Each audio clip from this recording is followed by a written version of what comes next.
Hay vacunas,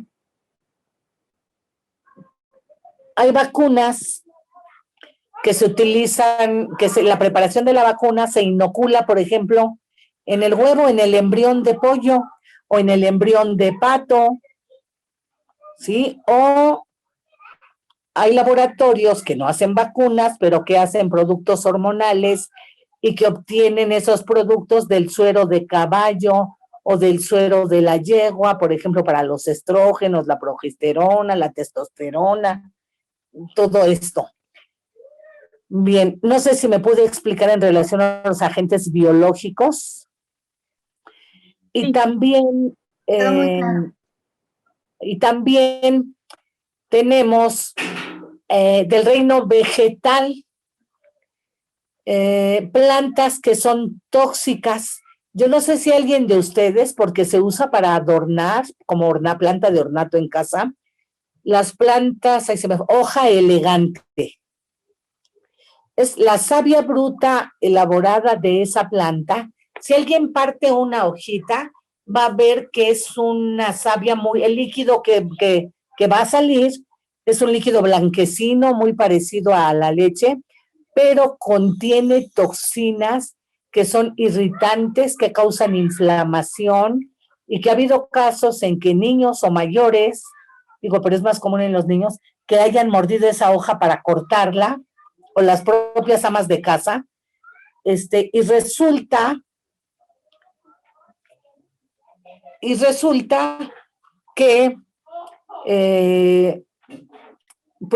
es tan tóxica que produce una reacción de alergia, una reacción de anafilaxia tan importante que causa un edema, una inflamación que puede llegar, si alguien la parte así con la boquita o le tocó el labio o tocó la saliva o tocó, si la deglute y llega a las vías, vamos a decir, pasa a las amígdalas y está muy cerca de las vías respiratorias, causa una inflamación que puede estar al borde de la muerte, porque se cierra ese conducto que nos permite entrar la entrada y la salida del aire, ¿sí? Bien, pasamos con los ergonómicos, pero antes de pasar con los ergonómicos, quiero preguntarle si alguien tiene alguna duda respecto a estos tres primeros que les di, físicos, químicos y biológicos. ¿Alguien tiene duda de estos agentes contaminantes? No, todo claro. No, maestra. Todo claro, maestra. De hecho, Gracias. incluso le comentaba que en Todo el caso claro, de gracias. los biológicos y los químicos hay normas. Sí, así es. Para todos, sí, para todos existen normas. Si no son de la Secretaría de Trabajo, son las de la Secretaría de Salud, de la Semarnat, de las ISOs internacionales. Todos, y las ISOs también, así es, maestra, gracias. Sí, bien. Bueno, ahora, estos que les pongo yo aquí como ergonómicos y psicosociales, ya hoy mismo, antes en el Reglamento Federal de Seguridad, Higiene y Medio Ambiente de Trabajo, solo estaban considerados los tres primeros, pero de alguna forma consideraban a los ergonómicos, porque en este reglamento anterior, en este de 1997, que se llama Reglamento Federal de Seguridad, Higiene y Medio Ambiente de Trabajo, que creo que fue publicado el 21 de enero de 1997, por ahí del artículo 101 o 102, ya nos aparece la definición de ergonomía, o sea que ya se consideraba, pero afortunadamente a partir de 2018 se emitió ya una norma oficial mexicana, tanto para los riesgos ergonómicos como para los riesgos psicosociales. Bien, el 6 y el 7, Brenda, ¿me puedes auxiliar a emitir esos números? Porque corresponden al punto 5, gracias. Quedaría como inciso A y inciso B. Gracias. Bien, entonces los agentes ergonómicos, estos se dividen en estáticos y dinámicos y estarán presentes sobre todo, como bien les acabo de decir, cuando o hacemos mucho movimiento y estamos trabajando, o cuando permanecemos de forma sedentaria y permanecemos mucho tiempo de pie o sentados, pero sin movernos. Dice, Estos pueden estar presentes al realizar trabajos estáticos o dinámicos. Cuando el trabajo es sedentario o muy dinámico, si hay manejo de cargas, como es cargar, jalar, empujar, descargar, ocasiona lesiones en el aparato locomotor, también conocido como musculoesquelético, que también puede involucrar venas, arterias, ligamentos, tendones, todo de lo que está compuesto cuando hacemos algún movimiento. Bien, de esto podemos tener ejemplos. Todos hemos escuchado que si cargamos, jalamos, empujamos algún objeto pesado, todos hemos oído que dicen, te vas a lastimar la cintura. De hecho, por ahí hay artículos tanto de la Organización Mexicana del Trabajo como de la Organización Internacional, perdón, de la Organización Mundial de Salud, como de la Organización Internacional del Trabajo, que dicen que toda la humanidad, en alguna época de nuestra vida, si ya padecemos o padecimos o padeceremos una lumbalgia, un dolor a nivel lumbar por riesgo mecánico de manejo de cargas o por estar mucho tiempo sentada. Aquí Eva Luna me pone en las muñecas y en las manos y en la vista. Bien, en las muñecas podemos poner el ejemplo. La muñeca se llama, anatómicamente, es la región del carpo. Y entonces tenemos una enfermedad que se llama síndrome del túnel del carpo. La palabra síndrome quiere decir conjunto de signos o síntomas. Eso es un síndrome. Hay un conjunto de signos y síntomas que van a caracterizar una conducta en una situación. En este caso, el síndrome del túnel del carpo. El carpo, les decía yo, es la región que conocemos popularmente como la muñeca. Y entonces ahí va también vasos, nervios, venas, arterias, que una secretaria, yo digo, creo que todos como profesores, por lo menos cuando estamos al final del semestre, o cuando participamos en los procesos para mejorar nuestras categorías, ya ven cuántos documentos tenemos que ingresar y cuánto tenemos que estar, pero bueno, cuando estamos con las calificaciones, creo que todos cuando empezamos, a veces de pronto tenemos muchos grupos, pero simplemente o en nuestro propio trabajo haciendo una investigación o...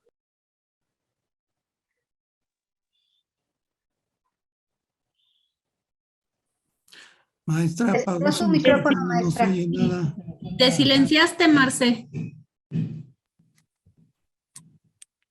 Ya se abrió, maestra.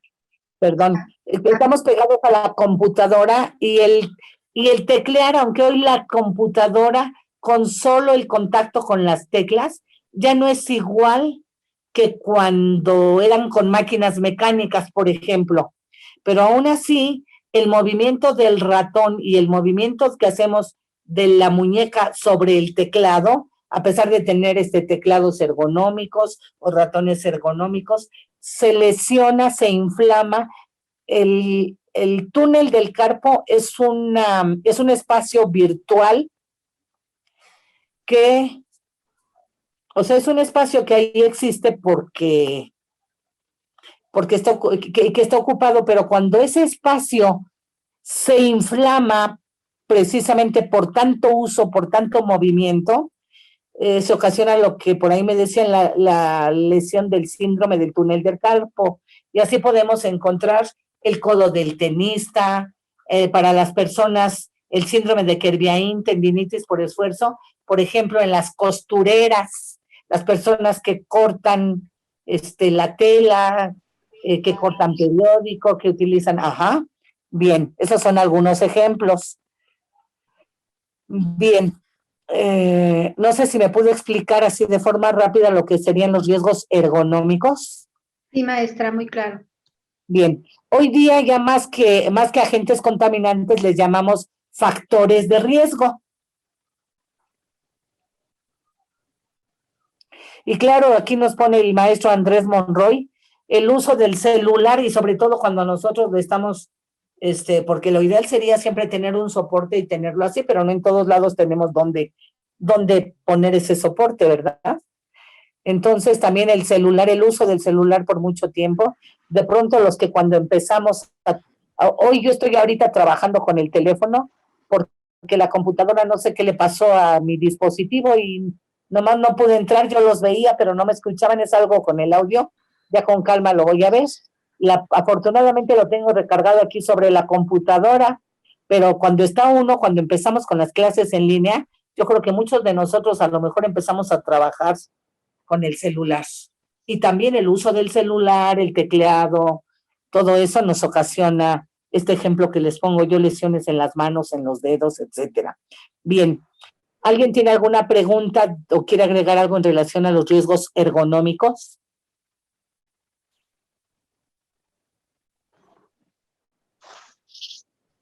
Bien, la luz del celular o la computadora también, pero eso sería dentro de los riesgos de iluminación. Bien, pasamos con los factores de riesgo psicosociales. También ya existe la norma 035 de la Secretaría de Trabajo, que nos habla precisamente de los factores de riesgo psicosociales. Y para los riesgos ergonómicos es la norma 036, que está la 1, la 2 y la 3.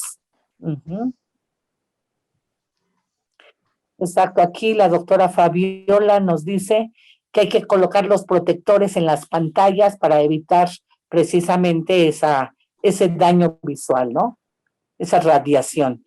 Bien, bueno, entonces los psicosociales los vamos a dividir en psicológicos y en sociales. No, para celulares todavía no, pero bueno, Eva, ahí está una oportunidad, hacer las pantallas para el celular y nos hacemos una empresa de eso. ¿Verdad? Emprender. Una buena Claro. Bien, sí, bueno, les digo yo también, hacer un sindicato o hacer cosas de estas emprendedoras que todos utilizamos el teléfono, ¿no? Bien. Bueno, entonces les decía, los agentes psicosociales los vamos a dividir en psicológicos y en sociales. Los agentes los psicológicos son todos aquellos estados de ánimo que podemos tener los seres humanos.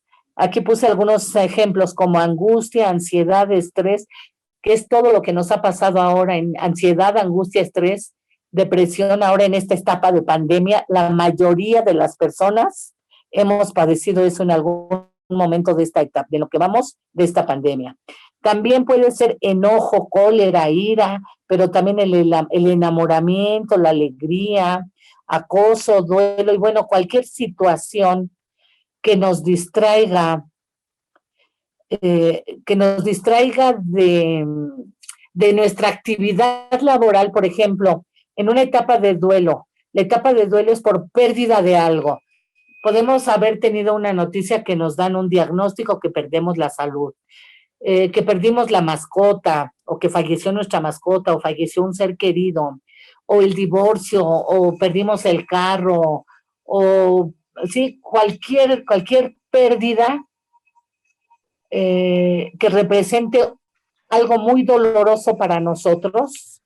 Hay pérdidas que ni nombre tienen, como la pérdida de un hijo, ¿no?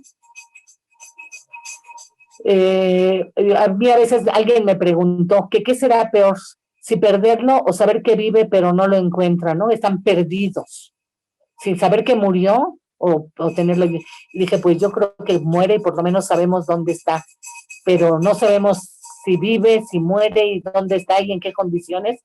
Eso debe de ser todavía más terrible. Bueno, entonces... dicen las mamás que es una muerte en vida para ellas, ¿no? Y para los familiares también. Es terrible. Seguramente. Este caso en México, desafortunadamente. Sí, seguramente que sí, es algo que ni siquiera tiene un adjetivo calificativo, porque es tan doloroso que nadie se ha atrevido a poder calificar eso, ¿no? Y las autoridades no lo han atendido, disculpen, pero bueno, en fin, adelante. Sí. Bien. Entonces, cualquier etapa de duelo nos ocasiona pues estar distraídos en nuestra actividad laboral, y esta distracción nos puede llevar al error, tal vez a la fatiga, o sin la fatiga, el error y al accidente. ¿Sí? el, la angustia, la ansiedad, el estrés, hasta el enamoramiento, ¿no?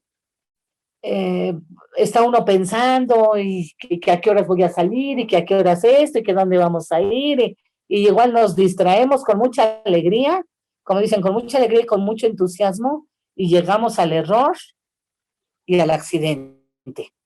Entonces, sí, son estas las situaciones que nos pueden llevar a distraernos o bien la fatiga también y el error y el accidente. Bien, y dentro de las causas sociales, según la Organización Mundial de la Salud, la pobreza extrema, la desnutrición y el alcoholismo, porque a veces van de la mano todas ellas lamentablemente, o todo aquello también que nos pueda llevar a la desnutrición, pues nos ocasiona eso, la gente que está en pobreza extrema, aquellos que solo comen tacos de sal, tacos de salsa, en el mejor de los casos, taco de frijolitos, o cuando tuvieron por ahí, taco de un huevito, taco de la gallina, o qué sé yo, pero rara vez comen eso, ¿no? Bien. Entonces, ocasiona esta pobreza extrema una mala nutrición, por lo tanto llega a ser tal el extremo de la desnutrición que van a tener fatiga. Quien tiene anemia tiene sueño, está cansado, entonces esa fatiga lo puede llevar a estar así como cabeceando y, y poder ocasionar un accidente. Y también tenemos dentro de dentro de estos al alcoholismo o cualquier dependencia de sustancia tóxica como solvente, cocaína, morfina, incluso los medicamentos que, por ejemplo, se recetan a diestra y siniestra, digo yo, para dormir, ¿sí? ¿Qué es lo que ocasionan?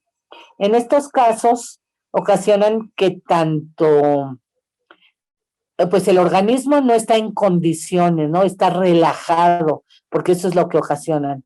Entonces, ocasiona o los relaja o los acelera, ¿no? Les ocasiona excitación del sistema nervioso central. En ambos casos, ocasionan que el cuerpo y la mente tengan una distracción al realizar las actividades laborales y que también esto los puede llevar a los accidentes. No sé si de esto alguien quiere agregar algún comentario o quieran preguntar algo.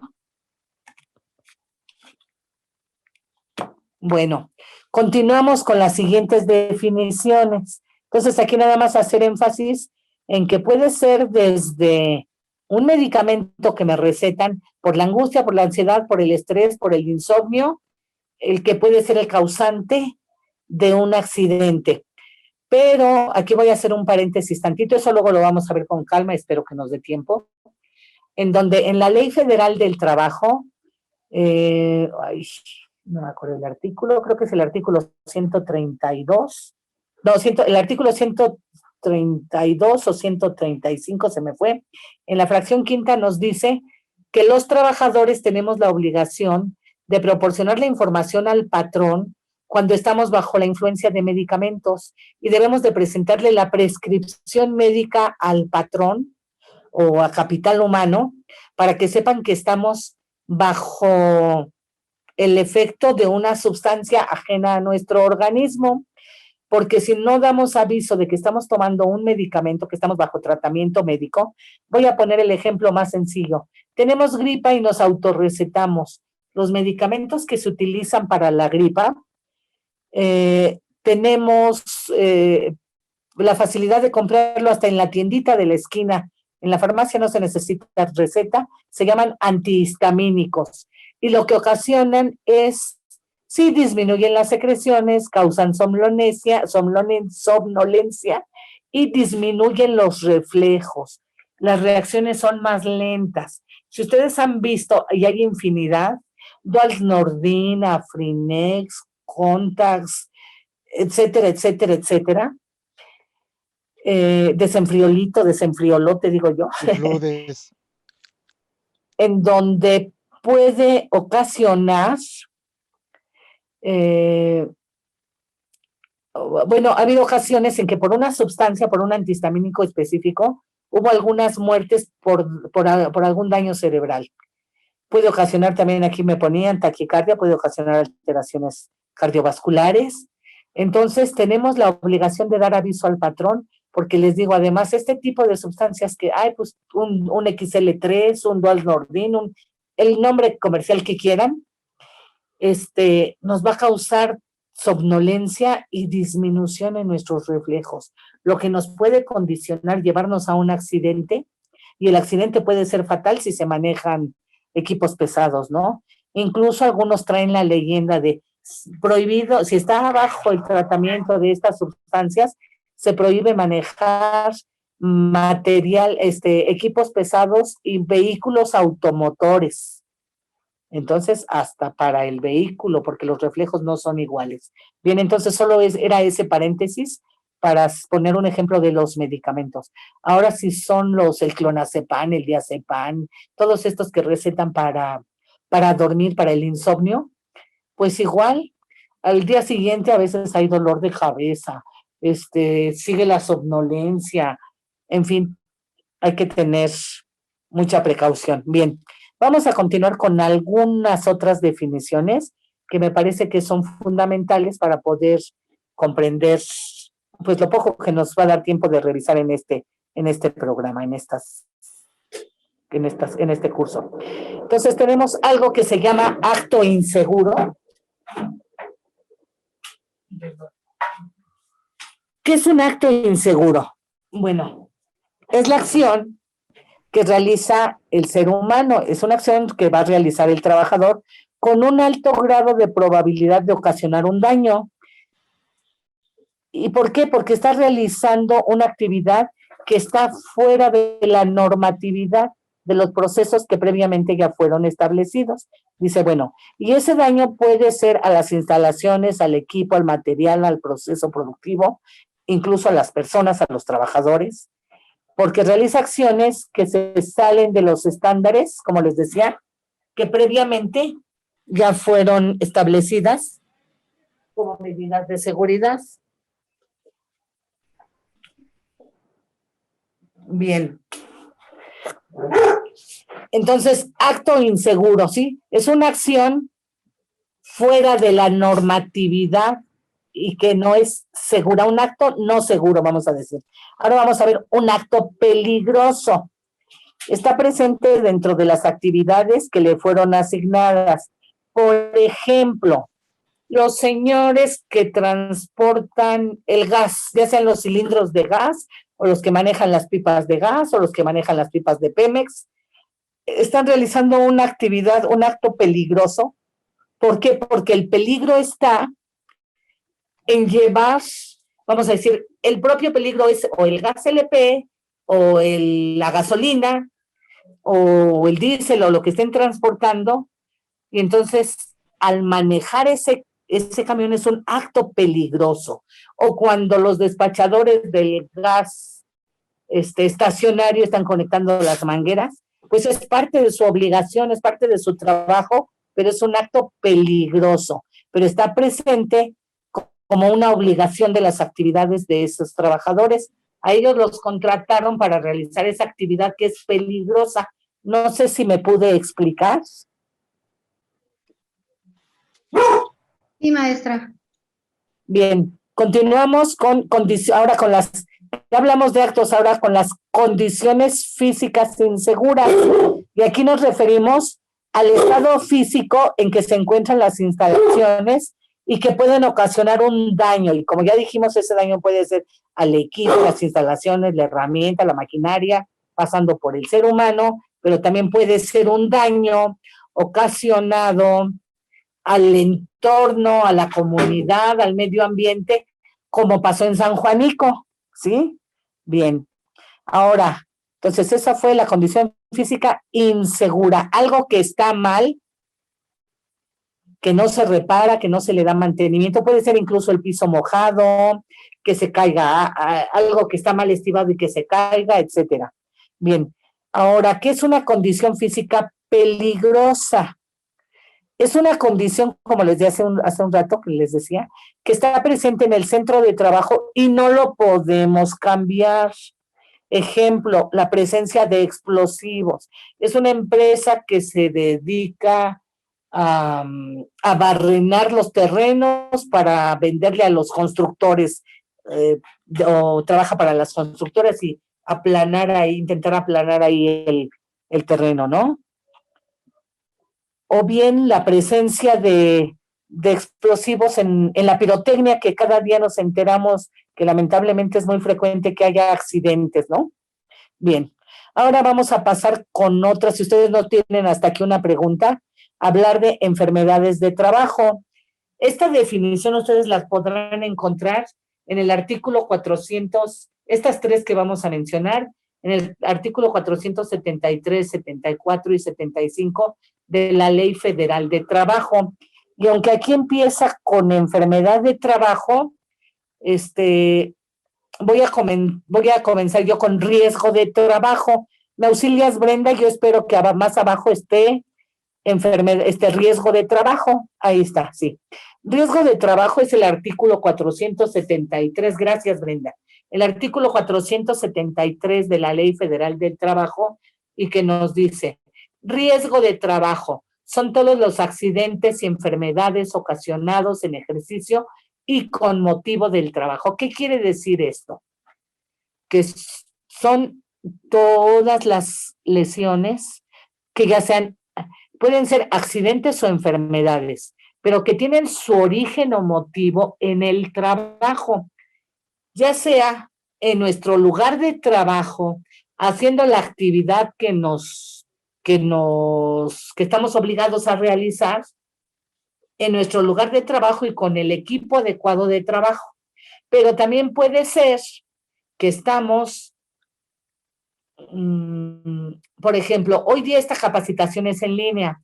Cuando la podíamos dar de forma presencial, generalmente la dábamos en el sótano de la Biblioteca de Ciencia y Tecnología, ahí en Zacatenco. Entonces, por ejemplo, maestros que vienen de Milpalta hasta Zacatenco a tomar el curso, vamos a decir así, es como si fuera una comisión, en vez de ir a checar a su escuela, en vez de ir a estar en su escuela, están capacitándose o actualizándose, según sea el caso, y están fuera de su centro de trabajo. Entonces, ni están haciendo la actividad que les corresponde, ni están en su centro de trabajo y tal vez ni siquiera en su horario de trabajo, pero con motivo del trabajo es que se están realizando estas actividades. Y entonces también quedamos cubiertos bajo esas condiciones. Y voy a aprovechar un poquito para hablar, cuando hablamos de accidente de trabajo, también nos vamos a referir en este sentido de que el trayecto de ir al centro de trabajo, del centro de trabajo al domicilio y del domicilio al centro de trabajo, incluso para los que tenemos ISSSTE, queda protegido para las mamás o los padres tutores que llevan a sus niños a la guardería, el trayecto domicilio, guardería, centro de trabajo, guardería, domicilio. ¿Sí? Entonces ahí queda y se puede reclamar un riesgo de trabajo. Bien, voy con la siguiente definición, que sería accidente de trabajo. Y este accidente de trabajo encontramos la definición en el artículo 474 de la Ley Federal del Trabajo, y que nos dice, es toda lesión orgánica o funcional inmediata o posterior,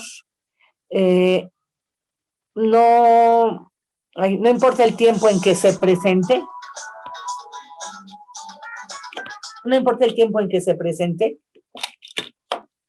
y que sea causada en ejercicio y con motivo del trabajo, ¿sí? Y luego, por último, la definición de enfermedad del trabajo. Nos dice que es todo estado, así textualmente dice, es todo estado patológico derivado de la acción continuada que tiene su origen o motivo en el lugar en el que el trabajador se ve precisado a prestar sus servicios. Y esto de la enfermedad nos referimos entonces a los agentes contaminantes que están presentes en el medio ambiente laboral y que rodean al trabajador al realizar sus actividades laborales. Bien,